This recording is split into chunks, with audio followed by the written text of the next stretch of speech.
Hey guys, Wednesday, December 3rd? Yeah, December 3rd.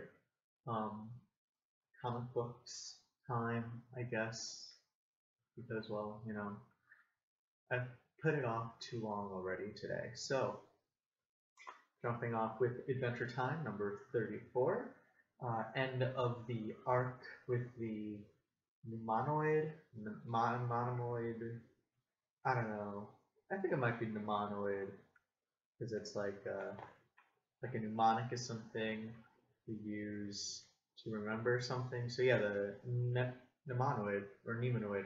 Anywho, end of that arc picks up right where we left off with the last issue with incredibly old Finn, who suddenly realizes, oh, I know how to beat this guy, and then old Finn and PB, who doesn't really age but still looks older and just grumpier. Um, enact the plan to beat the Nemanoid, and they do it. And it's a really fun book. I think it's a really good ending. I was kind of back and forth on whether or not this could have been condensed, and it probably could have. You probably could have shaved this down to 1 or 2 issues, but I like that they dragged it out because it makes it's like this weird. It's an anticlimax that, because it's so anticlimactic, makes it worth it. It's I don't know, I guess it's kind of absurd, but yeah, I like that there was this big build up and then it's just kind of like a solution that kind of comes out of nowhere. It makes sense. It's a perfectly sensible solution. I like it a lot. Um, actually, but I like how it's still like it's not like an epic conclusion for all the build up that it has. But I kind of enjoy that. It's like a letdown that I'm happy happened, I guess. I don't know, because it wasn't a letdown at all. Anywho, yeah, really, really good book. I really like this arc actually. It got a lot better by the end, which is fun. It's fun when you're not sure, and then an ending really pulls an arc all together like it does. And the art doesn't really change in this book. It's all very consistent, very colorful and good. I like it. My favorite part of this book, I don't think I've really stated this enough, but my favorite part of the Adventure Time books is you have like a little commentary on the bottom of all the pages. That's usually another extra joke or something. This one I found particularly funny. It's more in the voice of the characters than in the voice of the author, which is how it usually is. But I think it works in this one. Just yeah, overall, pretty good book, and I like it. I like Adventure Time, and there it is. So next book, Gotham Academy issue number 3. Still iffy on it. I think this was an improvement for the book. It felt like things are really starting to go on. We finally reached the part where things are happening that are kind of, and there are a lot of comparisons to make to Harry Potter. There's a ghost in the school now, or something. People think it's a ghost. It looks like a ghost. It could be a ghost. Probably is a ghost. And mysteries are popping up. There's an old house with a big hole in it. They all go exploring. The characters are more fleshed out at this point. So yeah, it's still very young adulty. Still not quite sure if I'm gonna be picking it up for again and again and again. But this was definitely an upswing, and I can stand buying this. I mean, I enjoyed it enough where I bought these 3 issues. This has been the best one so far. So if it keeps on going, it's a nice read. It's not great, but it's fun and jaunty and follows younger people, which it's kind of a nice change. Follow characters of all ages and genders and stuff instead of just always getting the same sort of superhero over and over. So like that quite a bit. And next, I picked up Justice League 3000 issue 12. So again, another book I've been not as much on and off on. I read the first 3 or so issues and then gave it up because it wasn't going anywhere. But I heard that they were bringing back the team of Booster Gold and Blue Beetle, a team I happen to enjoy for their comedic stuff that they do. Shenanigans, I guess, is a word I could use to describe it. And they're definitely in full force here. It's not kind of as funny as I'd like to remember them to be, but I realize that's probably because I read the Blue Beetle Booster Gold stuff after it had already been collected. I wasn't reading it as it went on, so I probably only read the best bits. That's kind of how streamlining works, is over time, the stuff that isn't so good kind of falls by the wayside, and the really good stuff keeps on persisting, and that's why people are kind of nostalgic for the previous decades, saying, oh my gosh, music was so good in the 60s and the 70s, and then you're like, well, not all of it, that's just the music that was good enough to survive, and that's why, anywho, it's like refined for us, because it happened already. So that's kind of how what I'm thinking maybe with the Blue Beetle Booster Gold thing is, maybe this is how they are. And there are points that work. There are points that really do work that I really like. Other parts not so much. Like I like the banter generally. They play off of each other well. But I don't like just some of the jokes seem like they're too easy. There's a lot of kind of hypochondriac jokes and like low blood sugar things. I think those are funny. Like I've told like anemia jokes and stuff in the past. And, like I'm totally cool with that. But it seems like it's not. There are funnier jokes to be told with those setups, and they kind of go just for the lazy things, which is kind of disappointing. But just kind of how they play off each other still works really well. You still get that same sort of attitude where they're both losers and they're kind of like one-upping, like constantly trying to one-up each other to be the least loser, or the least losery loser. I'm still not in love with the Justice League 3000 universe.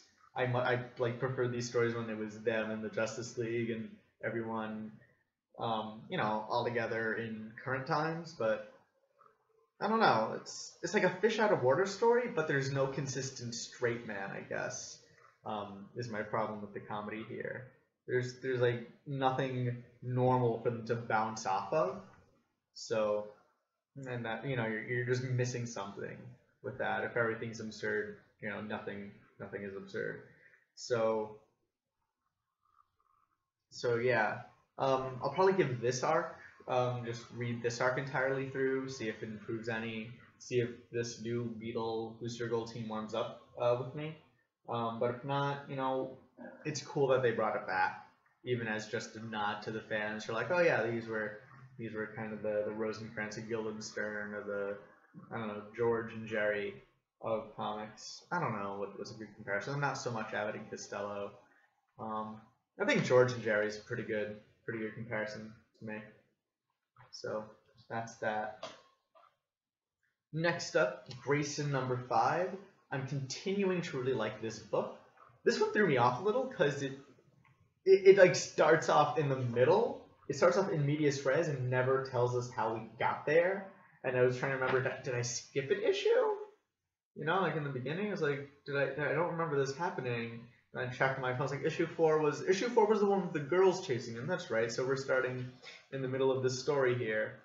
And then like you start off the plane crash in the middle of the desert, and then the rest of the story is Dick, Helena, and what's his name? Night something. What is his name? I'm bad with names. Man, I know this. It's not Dr. Midnight. It's not Nightingale. What is it? I don't remember. This is so bad. Not Nightcrawler. It is Midnighter. I knew it was night something. It was Midnighter. So you have Midnighter, Helena, and Dick crash in the desert with a baby who has one of those organs that Spiral has been collecting. And this whole book takes place in the desert, except for the opening. It's just them trying to survive in the desert with this baby. And it's really beautiful, I think, because you get like a really good just sense of time and sense of pace because you have like day 1, day 2, and stuff like that. And then you meet, and the days go fast early on. You switch to night. They have conversations at night. Of course, the night, it's colder. It's easier to survive in the desert at night. Roughly, you don't have that heat bracing down on you, so they have time to talk. It's kind of a pacer. And as this comic goes on, the days get longer. It seems to go more slowly. They get tired, and you feel like this is going on, but it's not like droning on. It's not like, oh, this comic just keeps on going. It's that, this is a tough journey, and you're going in this one book. You get this whole week-long journey through the desert, and you really start to feel it with the characters, and you feel the heat, and you feel that they're tired, and they don't stop walking. They're dead, and there's just some really good use of space and vastness. And of course you get more reasons to love Dick Grayson because he's the nicest guy in the universe, which I like. I like nice guys in comic books. I like Superman and Dick Grayson and all those other, Barry Allen and nice guys like that. And the ending is really cool too, kind of a parallel to another superhero, which I enjoyed. I enjoy all those nerdy parallels and cross-references and self-referential stuff so much, and it's a weakness of mine, it really is. So yeah, if you're not reading Grayson, if you're against Grayson, like if you're like, oh, Dick Grayson with a gun, no way, it's like, no, this is really good, you will not be disappointed. Start picking up Grayson. I think a trade might be out. If not, there'll be one out soon, and pick it up because it's phenomenal. What else have we got here? Action Comics, number 37. Continuing where we left off last issue, with Smallville being a horror movie, and here we just get a brief continuation of that. We get Superman really being in trouble. Like, this is really affecting him physically and mentally. This whole book, well, you start off with Toyman reaching Smallville, and then seeing Superman flying back and forth, trying to escape the mist and failing over and over before he collapses in a coma. Superman goes into a coma. He has a flashback to his youth, and it gets very kind of Children of the Corn, Night of the Living Dead, Eldritch Abomination-y. Through this whole book, after that short introduction, Superman has a headache, and this is weird because he's Superman. He doesn't get hurt. He doesn't get headaches, but things are just getting weirder and weirder and less in his control, even though he's the most powerful man in the universe, he can't do anything to stop what's going on in his own head. And so it's this really mental Superman story, really kind of like a psychic threat that then becomes a huge Eldritch Abomination. You gotta love that. You gotta love Eldritch Abominations versus Superman, especially when they're a horror movie and they're not comprehensible and you can't control them and you don't even know what they are. So it's like this really good mystery. Like, what is this? Is this a trick somehow? Is it Lex Luthor? Is it just all in Superman's head and it's a fever dream or something? Who knows? I don't, but I'm excited. I like this book. So yeah, really interesting stuff. I like horror movies is the thesis of that review, I think. So moving on to Detective Comics, number 37. Finally, you get the start of the arc with Anarky. And well, we're not introduced to Anarky just yet. He appears, he makes an appearance, he does a thing, but, it's not, we don't get the philosophy yet. It's none of the Anarky being an anarchist and doing the whole populist liberation sort of thing just yet. We get hints of that. Other people mention it, mostly Harvey Bullock, who I am really pleased is still a big part of this book. I like that Detective Comics includes Batman, World's Greatest Detective, and Harvey Bullock, who's the detective on the Gotham Police Force. I think it's a neat parallel, not parallel, just a neat thing they're doing, bringing in both detectives, because it's Detective Comic, not Batman Comic. Buccella's art continues to be fantastic. One of my favorite artists at DC right now. I love his pages. I love his colors. Really effective use of red and blue. throughout this entire issue. I'm guessing it's around Christmas, this comic. So you just get like this nice kind of purple gradient going from red to blue throughout this whole book. These nice, just kind of like blocks of color. Like they're gradients like over here, but then like Batman is just like block after block after block, you know, like the way he's drawn. It's not like a smooth transition. You just get these harsh contrasts, and oh, I like it so much. It's so good. Yeah, I love the art of this book. I like looking at it. I like this page too, the Batman popping out of the window. So yeah, just really good stuff in this book. And like a lot of these issues of Batman Eternal, which is my next book, actually, just popping in there, this one ends with the building exploding, which is exciting. Exciting stuff. Good way to start an arc. And yeah, no, that's like mainly the main draw of this book, I think, right now is the art. I mean, the story, it's good, but my main takeaway is the art, and it's just beautiful. You can tell a lot of the story, especially in a comic book, just from the visuals. It is a visual storytelling medium, and that the art is so good really does like have such an impact.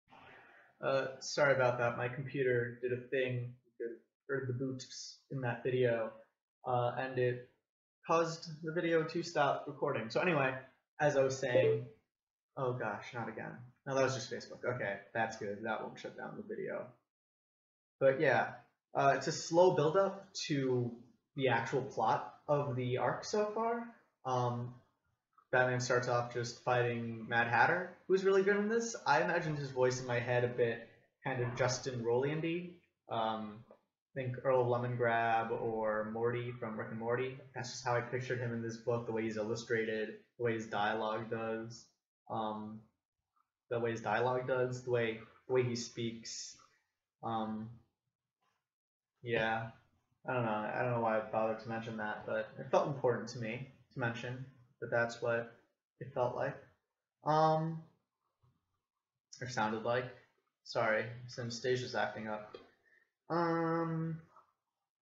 What else?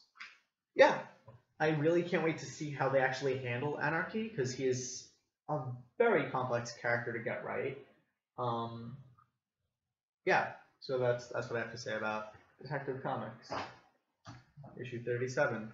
Moving on to Batman Eternal, issue 32. Start of a new act. Last issue was the end of an act, so this issue is the start of a new act. Hush is out of the picture for the most part. And we find out here that maybe Hush wasn't in control, and the person who is in control was there all along. We just didn't know that it was him. Throwing another twist in the plot there, which is fun. We got a little backstory on one of the characters who we didn't really have a good backstory on before. I'm guessing that's going to be continuing thread in this act, is what's this character really here to do? Which is interesting stuff, you know, giving people motivations. Always a good way to tell a story. You find out more about the fallout of the Wayne Enterprises getting seized by the government. That gets touched on a bit. And it's like, I don't want to spoil too much, because it's like a pretty big thing that happens in this book. But then we get kind of Batman in a hostage situation. Probably actually spoiled on the cover. I just noticed looking at it right now. But basically, Batman is driving the Batmobile, and it's remotely hacked, and he's taken hostage in the Batmobile while someone else is driving it. And it's like this really tense sort of thing. You don't know what's gonna happen. Like, you know he's gonna survive because he's Batman, and the story is named after him, and you know. So metatextually, you know Batman's not gonna die, but it's still just like very tense moments. The pacing is really great. You have the Batmobile crashing through buildings, just boom, one after another. Each one is another kind of second ticking along until the inevitable him surviving. But yeah, just some really good tense stuff, good sense of motion, good pacing. Yeah, Batman Eternal's not slowing down at all. And oh, there's two more books. I thought we're on the last one, but no. Penultimate book this week is Secret Six, issue number 1. Gail Simone back on Secret Six, entirely new team. Well, not entirely new, but it's a new team. Got some new members, some new characters who weren't around beforehand on the team, or in the DC universe at all, because New 52 and all that. So yeah, starts off not knowing much. That's kind of a thing. I think we could have done a little bit without the introduction. The first act is drawn on a bit too much, especially because we only get introduced to one main part of the team and then maybe an antagonist, but we're still not sure because, you know, story's still developing and all that. And that's like just that first act is about half the book, maybe a third of a book with ads and stuff. I just felt like it went on too long and wasn't dense enough to be worth it. We didn't really get enough character development or plot development or anything to really justify its length. But stuff really does pick up in the second act, and that's because you are working with a lot less space within the comic universe. So basically, Catman's at a bar, gets into a fight, gets abducted, wakes up in a box with 6 other criminals. And a question, what is the secret? Nobody knows what's going on, nobody really knows who each other is, and they all have kind of conflicting personalities and everything. So it's, you know, it's not a new setup, it's not an original setup, but you have some pretty good characters. At least they were well-written characters in the past, characters that Gail Simone has written particularly well in the past, coming together again, all in one story, so I'm excited. Again, it's too early to tell exactly how it's going to unfold, but going from history, I'm guessing it's going to be neat. You already have some really good moments, more lighter moments in the book. So when Strix introduces herself to Catman, and then Black Alice over here. So we get, you know, like brief character introductions, nice just change of tone. It's nice and erratic as it should be with Secret Six. Art's really good. Art goes all over the place. Well, not like all over the place bad, but just in terms of color palette, in terms of texture, it changes a lot. It keeps things very interesting. So you start with this, kind of reminds me of American Vampire. You start with that sort of style in the introduction, and then move on to, oh, I love this panel, just like the ferocity in this one, his face itself, cat-like, really cool, I think. Kind of anime-ish, even. I don't know, maybe that's just me. And then we get just a stark color contrast on these 2 pages, and then the blue, the darker blues, like even the ad is more in this color tone. That's pretty interesting.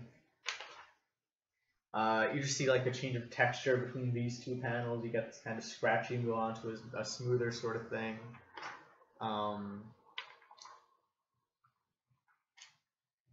Yeah, just art's really good, I think. Just you get like this sense through the art that that everything's different and blending together, and not like seamlessly at all. Everything's blending together, and there are conflicts between color, texture, and all that. It's a really interesting look, and one I enjoy as of now. So yeah, I'm excited to see where this goes, because Well, I guess some people would say because I'm biased, but because I like this writer, I liked this book previously, and yeah, so far, first issue, hard to judge, not a book by its cover, but hard to judge a book by its first few pages, I guess, hard to judge a movie by its first few minutes, unless it's something like Boondock Saints, in which case, yeah, you know exactly where that's going. But yeah, Secret Six, pretty okay. And the last book this week, Future's End. Again, start of a new act for Future's End. And they go back to doing the thing where they leap between 4 stories at a time, which I thought they were over. And I really hope they were over because I think that weakens each individual book. But no, they're going back to doing that. And yeah, just again, they're throwing like too many cooks spoil the broth, and that's what's happening. Not so much with writers, but with plots at this point. Just too many plots. You just wrapped up an act. You just have a place where you can restart and you can introduce things slowly again. But no, they're just throwing everything at us again. It's just a barrage of new information. And I really hope this story finds a better pacing for itself. And that's all I have to say about that. And that is all of the books for this week. Thanks for watching. Feel free to subscribe, like, comment, any questions, anything else you want me to talk about. I'm pretty comfortable talking about most things. So questions, comments, concerns, criticisms, whatever, in the comments or private messenger me, whatever. And yeah, thanks for watching. I hope you enjoyed, and I hope you'll join me next week for some more comic books.